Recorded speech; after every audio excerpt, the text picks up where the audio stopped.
Bonjour, ici Maude Alexandre d'Anjou de la clinique de physiothérapie Saint-Louis. Donc aujourd'hui, je vais vous montrer 8 astuces pour optimiser votre poste de travail pendant ces jours de confinement et de télétravail. Donc la première astuce, il faut que les cuisses soient parallèles au sol. On voit que présentement, l'assise du sujet est légèrement inclinée vers l'avant. Donc je vais demander au sujet de simplement ramener l'assise pour que les cuisses soient parallèles au sol. Si le siège ne se règle pas, vous pouvez simplement, si le siège est incliné vers l'avant, mettre un coussin sous l'avant de vos cuisses. Et si le siège est incliné un petit peu vers l'arrière, simplement mettre un coussin sous vos fesses. Le deuxième truc, c'est d'avoir les pieds en appui au sol. Donc présentement, on voit que le sujet est légèrement sur la pointe des pieds, donc on va s'assurer de baisser la chaise pour que les pieds soient complètement en appui au sol. Si la chaise ne se baisse pas, simplement ajouter des bottins ou quoi que ce soit sous vos pieds, simplement pour que vos pieds soient complètement en appui au sol. À ce moment-là, on va aussi s'assurer que le genou soit à 90 degrés et la hanche soit à 90 degrés aussi. Ensuite, on veut que l'arrière des genoux soit dégagé. Donc, on ne veut pas que l'arrière du genou soit complètement collé à la chaise, on veut qu'il y ait un certain espace entre les deux.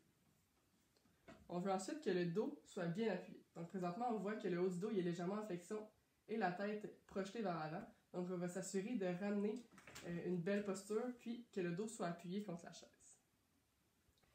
Ensuite, on veut que les avant-bras soient soutenus et que les épaules soient détendues. Donc, présentement, on voit que les coudes sont légèrement plus bas que le clavier. Donc, on va demander au sujet de relever un petit peu les accoudoirs pour s'assurer que les coudes soient à 90 degrés et à la même hauteur que le clavier.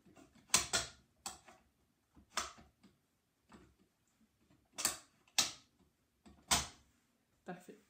Ensuite, on veut que les poignets soient droits et les mains en ligne avec les avant-bras. Donc, on ne veut pas, par exemple, là, que les poignets soient en extension et que le clavier soit trop haut. Ou encore, que les avant-bras soient de chaque côté de l'ordinateur et que les poignets soient rentrés vers l'intérieur pour venir taper sur le clavier. Finalement, on veut que l'écran soit à la distance d'à peu près un bras du sujet. Et de façon optimale, on voudrait que l'écran soit monté pour que le haut de l'écran arrive en ligne avec les yeux.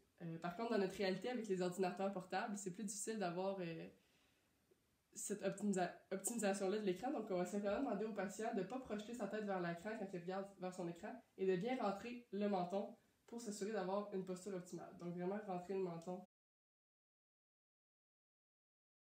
Donc, simplement, pour rappeler les points importants, on veut premièrement que les cuisses soient parallèles au sol, que les pieds soient en appui au sol, l'arrière des genoux soit dégagé.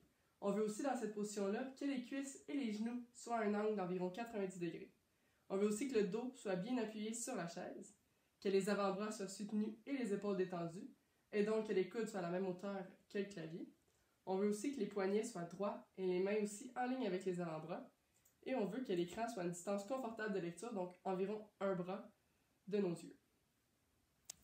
Par contre, la meilleure position qu'on peut suggérer, c'est le changement de position. Donc, à chaque heure, prendre un 15 minutes pour venir travailler debout. Donc, soit s'installer au comptoir de la cuisine ou encore mettre une pile de livres sous l'ordinateur portable pour s'assurer, encore une fois, que les coudes soient à 90 degrés et que le menton soit bien rentré puis pas avoir la tête projetée vers l'avant.